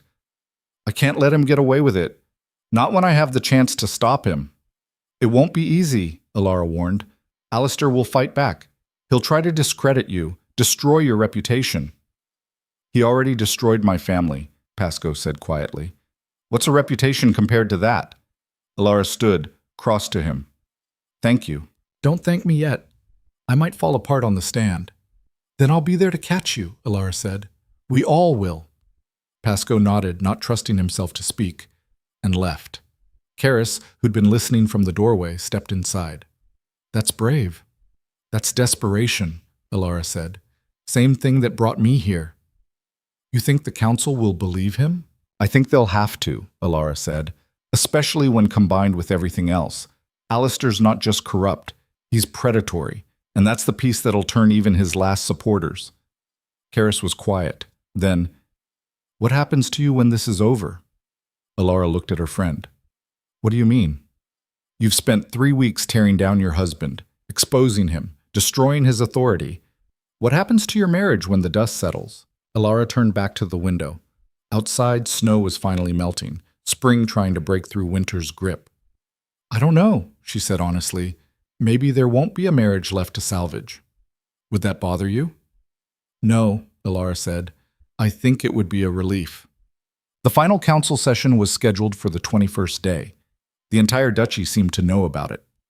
Nobles who'd left after the winter court came back. Merchants closed shops to stand outside the estate, hoping for news. Even servants who usually kept their heads down whispered in corners about what might happen. Alara dressed carefully that morning. Not in the severe grays and blues she'd been wearing, but in white. Stark, clean white that made her look like something carved from marble. Karis helped her with the Rowan circlet, settling it onto her head like a crown going into battle. Ready? Karis asked. No, Alara said, but I'm going anyway. They walked to the council chamber together. The hallways were lined with people, servants, minor nobles, anyone who could claim a reason to be there. They parted as Alara passed, some bowing, some just staring.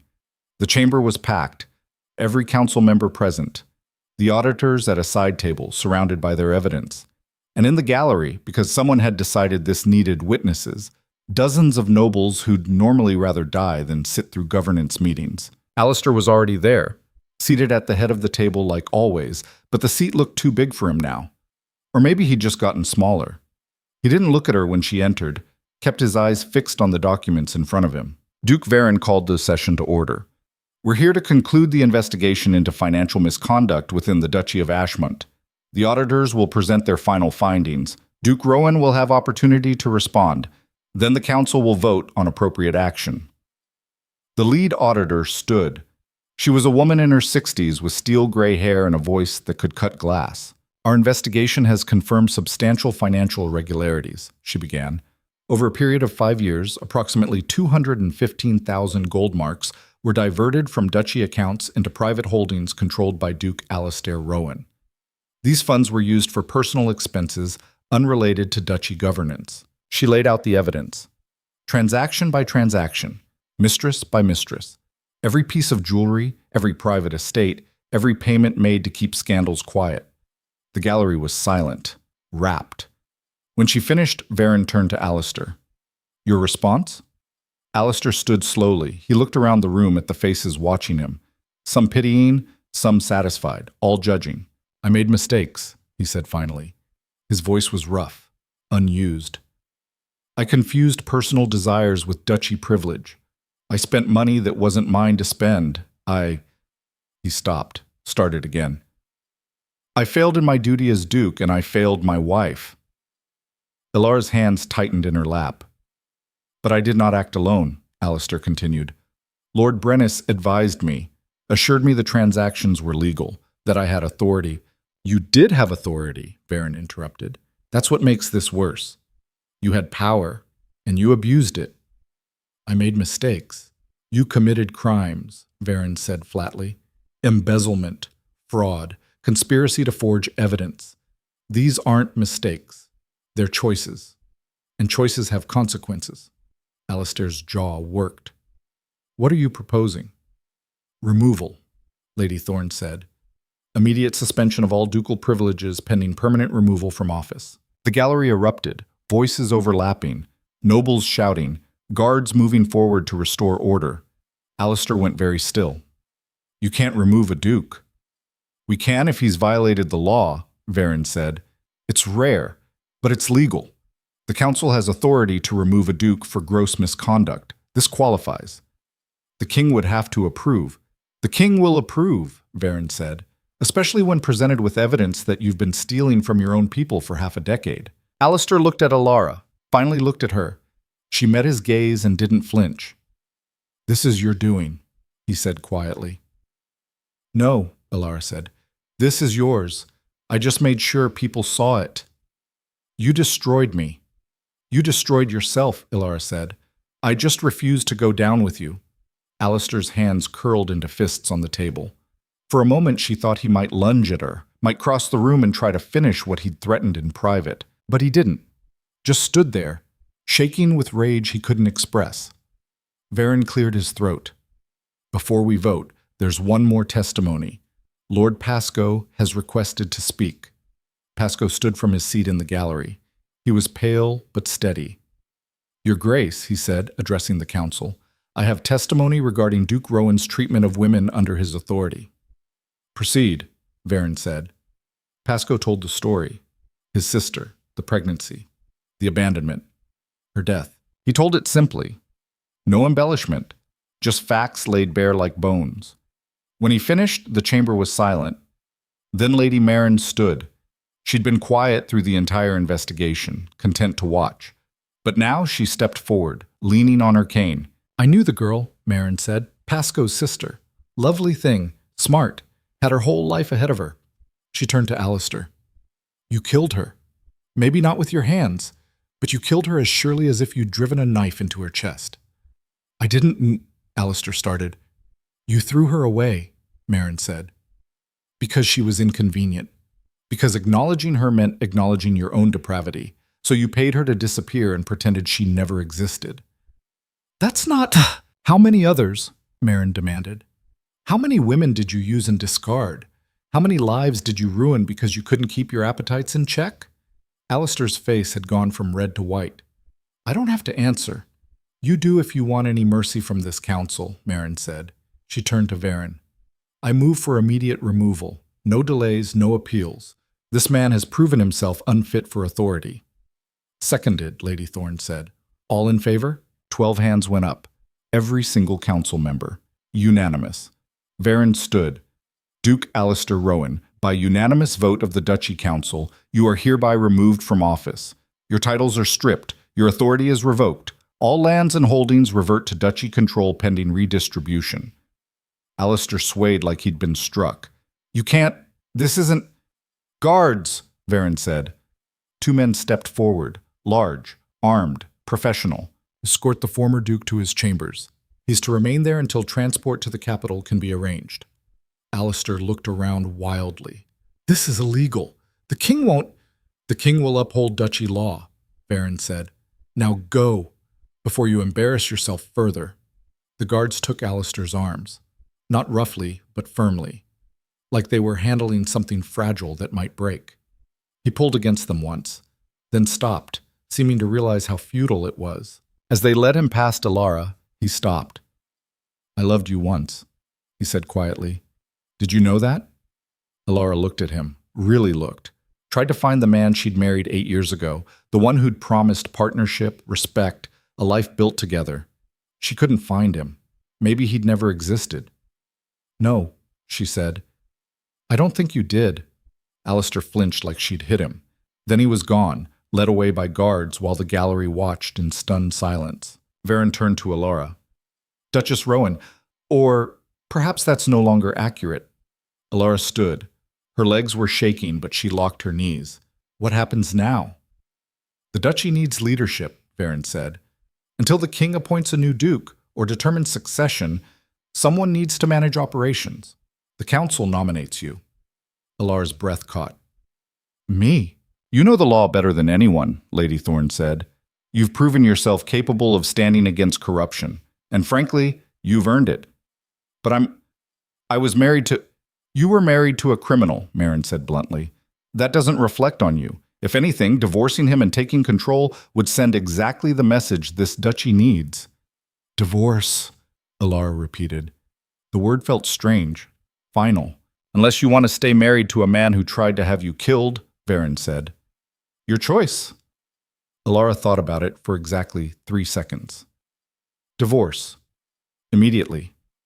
Done, Varen said. The council will draft the paperwork. In the meantime, you have interim authority. Use it wisely. Alara looked around the room, at the faces watching her, some hopeful, some skeptical, all waiting to see what she'd do next. She'd spent 8 years in this court being erased, being diminished, being told her value was measured by her husband's indifference. Now she stood alone. No husband, no title beyond the one she'd fought to keep, and somehow it felt like freedom. I'll need advisors, she said, people I can trust. You have the council, Varen said. I need more than that. I need people who know the duchy, who care about it beyond what it can give them. She turned to Karis. Will you serve as my seneschal? Karis's eyes went wide. I'm a lady in waiting. You're the smartest person I know, Alara said. And you've kept me alive through this entire nightmare. I need you. Karis looked around the room. At the nobles watching, then back at Alara. Yes, she said. I'll serve. Alara turned to Lord Pasco. And you, if you're willing, I need someone who understands what it costs to speak truth in a place that rewards lies. Pasco stood slowly. What position are you offering? Whichever one you want, Alara said, as long as you promise to call me out when I'm wrong. I've seen what happens when people in power surround themselves with yes men. I won't make that mistake. Pasco's smile was small, but real. I accept. Lady Marin thumped her cane. Look at that. The girl's building a government. Didn't think you had it in you. Neither did I, Alara admitted. Good, Marin said. Means you won't get arrogant. She turned to the council. I move we adjourn. Give the new Duchess time to settle into her role before we bury her in bureaucracy. Seconded. The council filed out, the gallery emptied. Soon it was just Alara, Karis, and the two auditors packing up their evidence. The lead auditor paused on her way out. Duchess. For what it's worth, what you did took courage. Not many people would have challenged a duke in his own duchy. I didn't have a choice, Alara said. Everyone has a choice, the auditor said. You just made the hard one. Remember that when things get complicated, because they will. She left before Alara could respond. Karis moved to her side.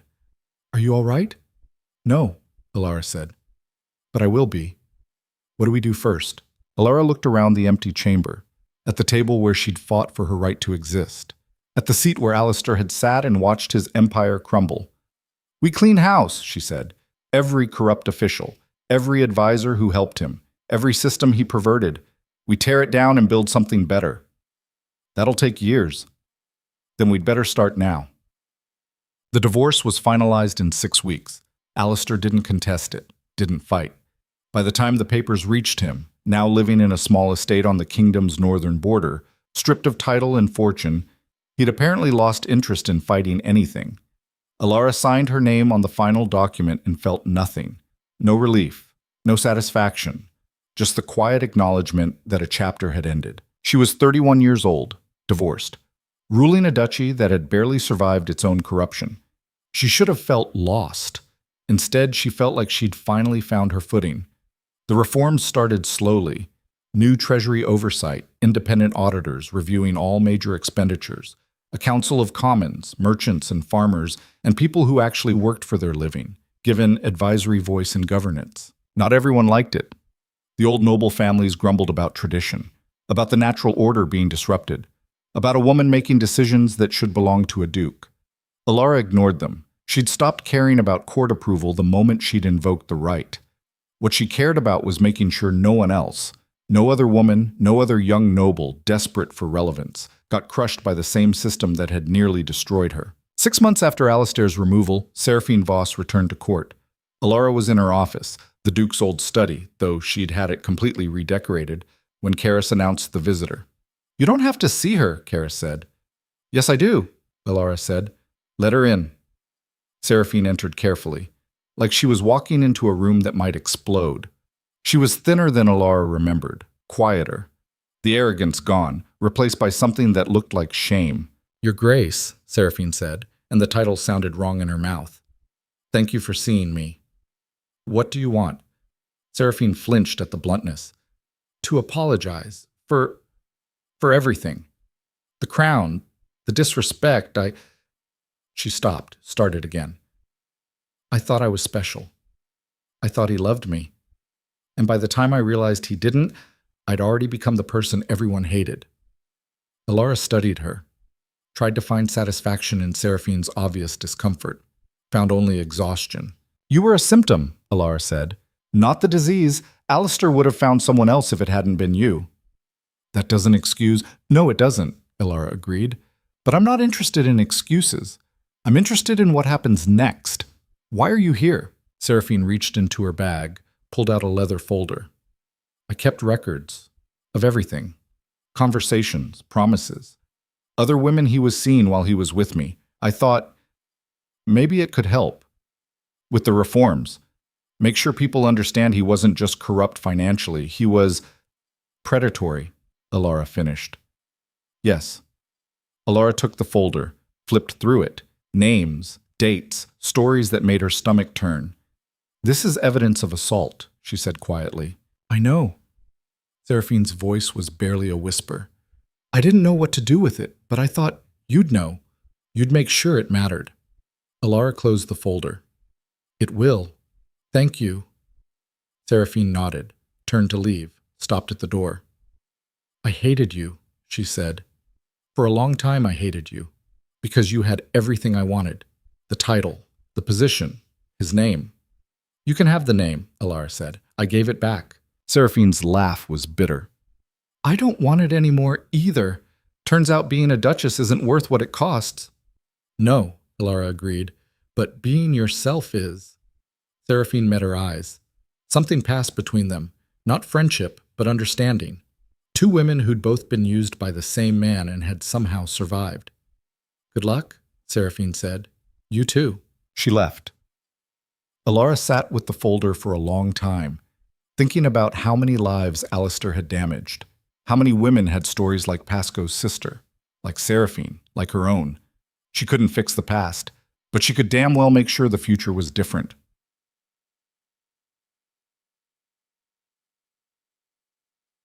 A year after Alistair's removal, the king sent his decision. The Duchy of Ashmont would not be reassigned. The title of Duke was retired. In its place, a new structure, a ruling council with an elected Duchess serving as executive authority, and the council's unanimous choice for that position was Alara Rowan. No longer married to the name, just carrying it as her own. The coronation, if you could call it that, was small. No grand ceremony, no elaborate celebration, just Alara standing in the same hall where she'd invoked the right, being formally invested with authority she'd already been using for months. Lady Marin was there. Duke Varin, Lord Pasco, Karis, of course, and dozens of others who'd supported her through the investigation.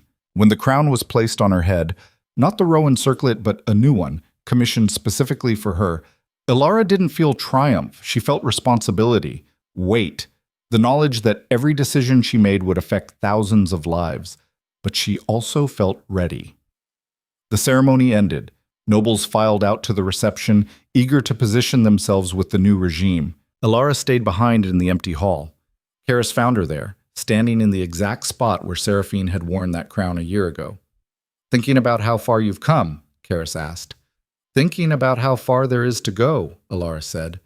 The reforms are just starting. The old corruption is still there, just hidden better. And half the nobility thinks I'm an upstart who got lucky. You are an upstart, Karis said. One who refused to be erased. That's not luck, that's survival. Alara smiled. Is there a difference? In this court? Probably not. They walked out together, back into the noise and politics and endless maneuvering that came with power. But this time, Alara walked as herself. Not as someone's wife, not as a decorative title, as the woman who'd looked at a system designed to destroy her and decided to break it first. As the Duchess who wore her crown because she'd earned it, not because a man had given it to her. The court would never stop whispering, would never stop testing her, would never fully accept that a woman could hold power without a husband standing behind her. But Alara had stopped caring what they accepted.